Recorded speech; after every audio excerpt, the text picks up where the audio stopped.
everyone, good morning. This is Mamta Verma, and we were doing the series of literary theory in which we have completed two theory, that was neutralism and formalism. And today I'm going to start the next literary theory, that is textualism. And this theory is one of the most important theory, and from where we can say 2 or 3 questions can be seen in the exam. So let's begin. So what is textualism here? Textualism actually is a school of literary movement which was came in 1915 first came in France and later in America. So they talk about the form and the structure of the text, and all the literary critics focused on the structure, and they says that everything or every object in this world has its own structure. So here structure means shows the unity or order. Order. So all the structuralists says that everything has their own structure. Like the same way poem has their own structure, prose has their own structure, and poetry has its own structure. And they particularly focus on the text of the poetry. So there are a lot of elements and in the poetry that helps to create the meaning. So what are these elements in the poetry? So whenever we talk about the text of the poetry, so there are we can find the word, phrase, then sound, then pause, punctuation, rhythm, literary devices. All these elements together create the meaning of the text. Okay, any single word can't create meaning. So whenever we talk about the unity or order, so these words is put into the sentence in a proper order, only then they can give a complete meaning. Like that when we make any sentence, then we first we use the subject, then verb, then object. Okay, अगर preposition है तो वो object से पहले रखेंगे, अगर adverb use हुआ तो ऑब्जेक्ट से पहले आएगा या फिर वर्ब से पहले आएगा. ठीक है. So this is the proper object, this is the proper order in which the meaning is produced और create. So this is textualism. Textualism says that without any unity or order, single word can't create meaning. Okay, so that is textualism. Textualism, अगर poetry में बात करें हम, poetry, तो poetry में कुछ elements होते हैं लाइक वर्ड, ठीक है, phrase, sound. Sound means poetry को सिंग कर सकते हैं, गा सकते हैं ना, तो वो साउंड. फिर इसमें आएगा राइम, राइम, एंड इसमें आता है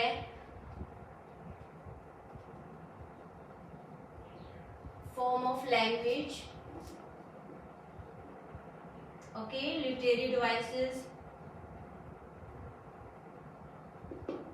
So all are the element of the poetry, and whenever this element is used together with each other, then they create meaning.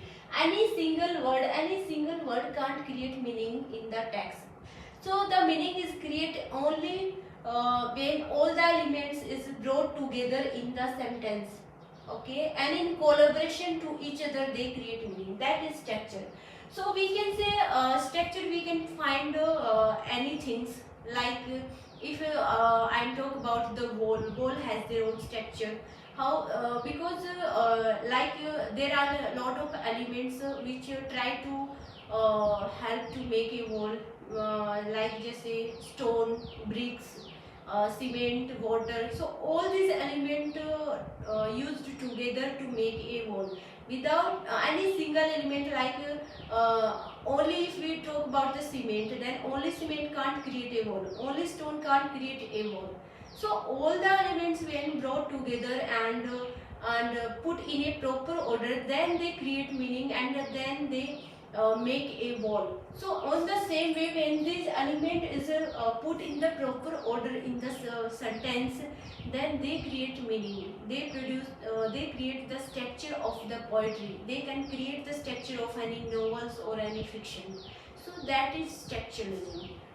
तो द फर्स्ट फाउंडर कह सकते हैं जिसको स्ट्रक्चरलिज्म में, ठीक है, फर्डिनांड डी सोशर, उसका नाम स्ट्रक्चरलिज्म में सबसे पहले आता है। उन्होंने ही सिमियोलॉजी या साइन या स्ट्रक्चर वर्ड है उसको फाउंड किया था। तो फर्स्ट हमारे जो स्ट्रक्चरलिस्ट थ्योरिस्ट हैं वो है फर्डिनांड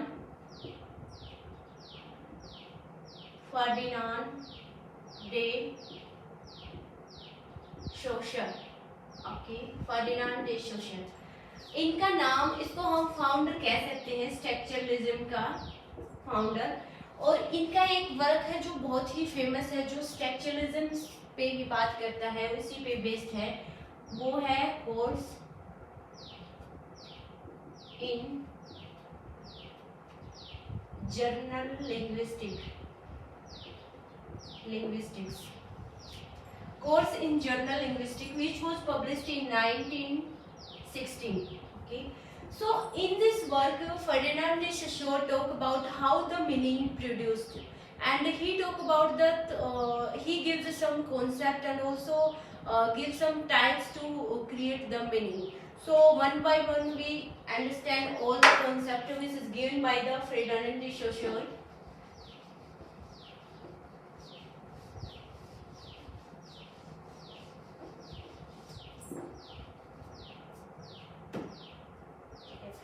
फर्स्ट उसने एक नेम दिया semiology. Semiology is a term given by Ferdinand de Saussure, और सिमियोलॉजी का मतलब होता है स्टडी ऑफ साइन।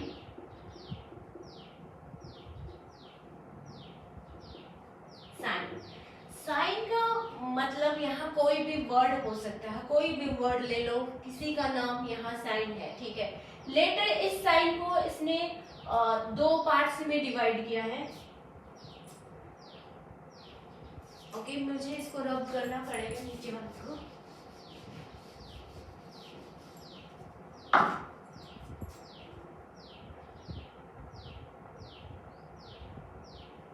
साइन, फिर इसने साइन को लेटर सिग्निफाइड एंड सिग्निफाइड, ठीक है। साइन को इसने आगे दो पार्ट में डिवाइड किया है कि साइन है वो इन दो पार्ट से मिलके बना है। तो यहाँ साइन में अगर मैं कोई भी वर्ड लूँ, लाइक डॉग ले लेती हूँ, डॉग, कैट, कुछ भी ले लो, ठीक है, कैट। तो अगर हम डॉग का नाम लेते हैं, सबसे पहले जो उसकी इमेज हमारे माइंड में आती है, इमेज ऑफ द डॉग, वो होता है signified. Image of the dog, image of the dog is signifier, and what is signified? Features of the dog,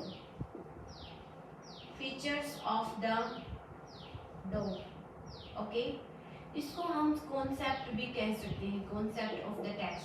So features of the dog can be different, okay, it can be different person to person, okay। इसका meaning है, signified का meaning है वो changeable होता है। Changeable मतलब बदलता रहता है, ठीक है, चेंजेबल। तो पर्सन टू पर्सन इसका मीनिंग कैसे बदलता है, देखो मैं बताती हूँ। सबसे पहले हमने नाम लिया डॉग, फिर उसका डॉग लेते ही जो सिग्निफायर है वो हमारे दिमाग में जो डॉग की इमेज आ गई, ठीक है, कि डॉग का नाम लेते ही डॉग इमेज दिमाग में आया, दैट मीन्स सिग्निफायर। उसके बाद सिग्निफाइड क्या होता है कि उससे रिलेटेड जो कैरेक्टरिस्टिक्स आती है, डॉग मतलब it has 4 legs, it has a 1 tail, it is black colour, okay, and he always keeps his tail moving on. So that is the feature of the dog, okay. So dog means here dog means for me a simple dog, because I have simple dog, okay, that is black color. So whenever we pronounce the word dog, then that image is came into my mind, because I have black dog, I have seen that dog, that's why that image is came into my mind, okay. So dog means for me simple dog, but dog means for you can be the bulldog, means आपके पास अगर bulldog है तो आपके दिमाग में अगर आप dog word pronounce करोगे तो वो इमेज आएगी, क्योंकि आपने उसी डॉग को देखा है। तो इस तरह से सिग्निफायर का मीनिंग है वो चेंजेबल होता है पर्सन टू पर्सन, ठीक है, ये बदलता रहता है। तो यहाँ उसने मीनिंग को प्रोड्यूस कैसे करे साइन के थ्रू, उसने कहा कि साइन अगर if you know the language, okay, if you have the knowledge of the language then you can have various interpretation, मतलब एक ही वर्ड के आपके पास हजारों मीनिंग हो सकते हैं अगर आप लैंग्वेज को जानते हो। तो इस तरह से वर्ड है वो प्रोड्यूस होता है, जो मीनिंग है वो इससे निकलता है साइन से। सेकंड इसने बताया है, फर्स्ट इसका साइन, सेकंड इसने बताया है बाइनरी अपोजिशन से वर्ड कैसे मीनिंग कैसे निकलता है। सेकंड बताया इसने binary opposition, binary opposition. So what is binary opposition? Binary opposition for redundant sources that we can get the meaning from the binary opposition. If I say if I pronounce the word cold, what is cold? That is not hot. Okay, is cold. So अगर मैं hot को पहचानती हूँ तभी तो cold का meaning समझ में आएगा। तो ऑटोमेटिक अगर मुझे हॉट पता है कि hot something is hot, okay, something is that is not cold is hot, okay, तो अगर मुझे हॉट के बारे में पता है कि हॉट जो बहुत गर्म होता है वो हॉट है, तो जो उसके अपोजिट वर्ड होगा वो ऑब्वियसली कोल्ड ही होगा। अगर हम डार्कनेस का एग्जांपल लेते हैं, dark, what is dark?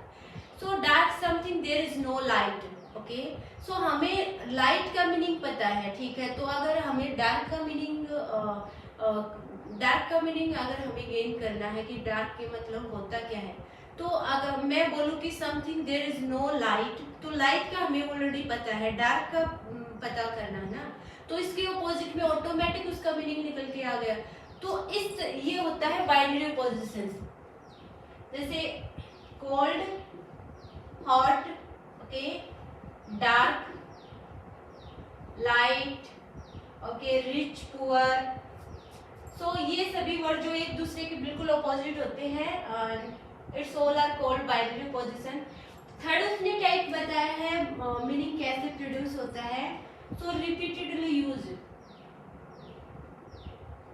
Repeated use, okay, repeated use कैसे? कोई भी वर्ड है जिसको हम लंबे समय से, लॉन्ग टाइम से जो यूज में आ रहा है, जिसको हम यूज में ले रहे हैं, उससे भी मीनिंग प्रोड्यूस होता है। जैसे अगर हम एग्जाम्पल ले, जैसे कि कैट का एग्जाम्पल लेते हैं, cat, so cat and their name cat, there is no relation between both of them. Cat that has a 4 leg, furry animals and special kind of habit like features, okay, so that is called cat. But फरी animals 4 leg और भी जो other animals हैं उनके भी हो सकती है सेम काइंड ऑफ फीचर्स, हाँ उनके भी हम देख सकते हैं। तो why cat is called cat, why it is not called dog? Because cat word है वो लंबे टाइम से यूज में आ रहा है, इसलिए इसका नाम कैट पड़ा है। बाकी अगर हम इसका वर्ड और कैट के देखो तो दोनों में कोई रिलेशन नहीं है, इसका रिलेशन सिर्फ ये है कि ये लंबे टाइम से यूज में हो रहा है, इसलिए इसका नाम कैट पड़ा है अकॉर्डिंग टू फर्डिनांड सोशुर। सो इस तरह से भी हम मीनिंग को क्रिएट कर सकते हैं, ठीक है, मीनिंग को गेन कर सकते हैं। उसके बाद इसने कुछ कॉन्सेप्ट दिए हैं जो एग्जाम में एक बार आ भी चुके हैं, that is very important.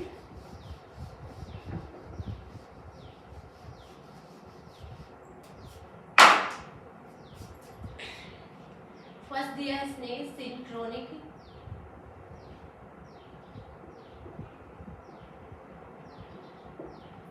Synchronic, second है diachronic,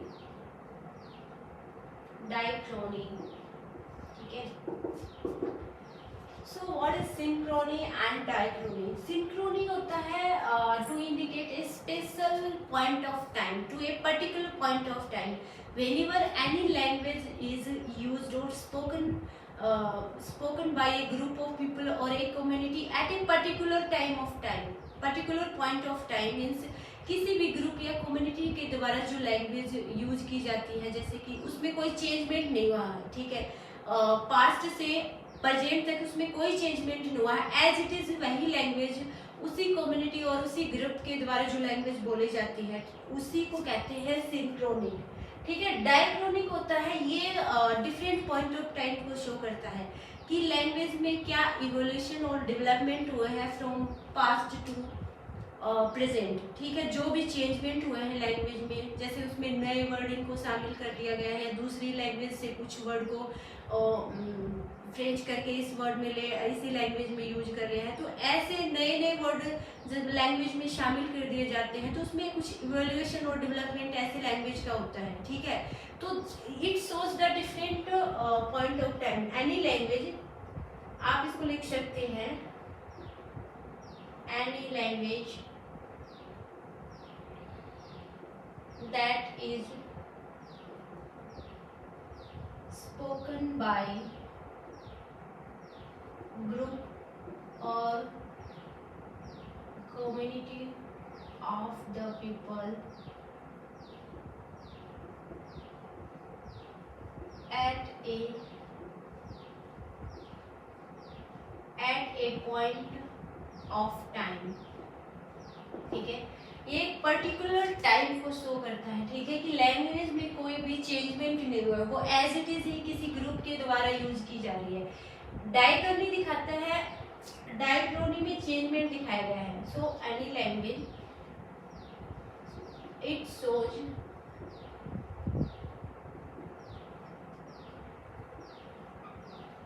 development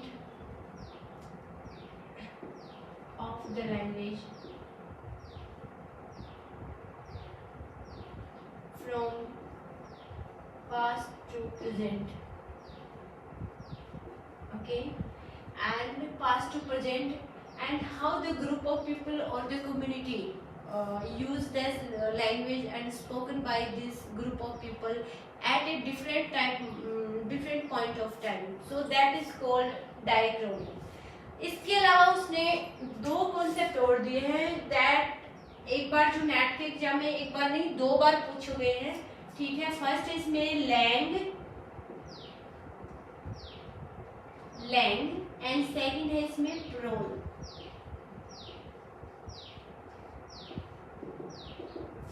so what is langue? Langue shows